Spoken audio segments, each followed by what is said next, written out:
What if the United States had annexed all of Canada? This is the story of an alternate North America, told in 6 dramatic chapters. Chapter 1. The Revolution Heads North, 1776–1800. After the tide of the American Revolution turned in favor of the rebels, Continental forces grew bold. They launched an ambitious invasion of Lower Canada, aiming for Quebec City through the northern forests of New York toward Montreal. The invasion initially succeeded, and Montreal was captured, but at a high cost. Harsh winters, supply shortages, and loyalist militias forced the Americans to retreat back to New York. Meanwhile, pro-American factions in Nova Scotia and New Brunswick rebelled against British rule. The Treaty of Paris in 1783 recognized U.S. gains. Nova Scotia, St. John's Island, New Brunswick, and Cape Breton were ceded to the United States. Upper and Lower Canada, however, remained fortified British strongholds. Chapter 2. High noon in the Maritimes, Britain responded by turning Quebec into a fortress, heavily garrisoned and protected by cannon and naval patrols. The United States fortified Halifax and Moncton in return. American settlers slowly moved into Upper Canada, establishing small communities, but British authorities resisted settlement efficiently. Tensions grew, setting the stage for further conflict. Chapter 3. The American-Canadian War, Take 2, 1812–1825. The United States launched a campaign targeting Ottawa. Early victories included Niagara, Detroit, and parts of southern Ontario. In 1813, Britain counterattacked, retaking parts of Ontario and burning U.S. border towns. By 1814, both sides were exhausted. The U.S. retained Upper Canada, while Britain barely held Quebec.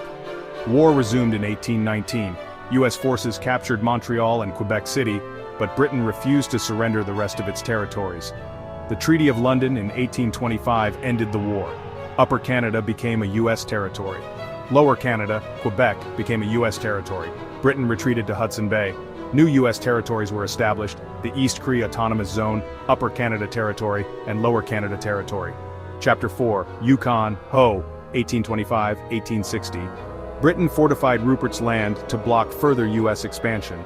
American settlers illegally moved into the Red River Colony, sparking skirmishes in the 1830s.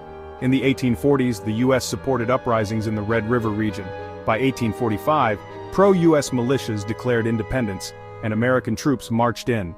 Exhausted by European conflicts, Britain surrendered Manitoba and Saskatchewan in the 1848 Treaty of Edinburgh. New U.S. territories included Buffalo Territory, Alberta, Selkirk Territory, Red River, Manitoba, and Assiniboia Territory, Saskatchewan. Chapter 5. The Final Showdown, 1866–1869. In the 1860s, the U.S. passed the Annexation Bill, encouraging settlers into British territories north of the prairies. Britain refused to surrender Hudson Bay, triggering war. Between 1867 and 1868, U.S. forces crushed British troops in Keewatin.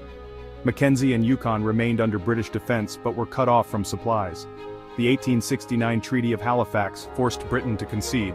The U.S. annexed Keewatin, Athabasca, Mackenzie, and Yukon. Britain retained Newfoundland temporarily. Chapter 6. Canada, USA, 1870–present. Autonomous indigenous territories were recognized: Nunavut, Nunavik, Nunatsiavut, and Nunatukavut. The Mohawk Nation became a U.S. state, honoring historic pro-U.S. alliances. Keewatin, Athabasca, and Mackenzie remained territories due to low population. Later divisions included: 1900, the U.S. fully controlled former Canadian lands except Newfoundland.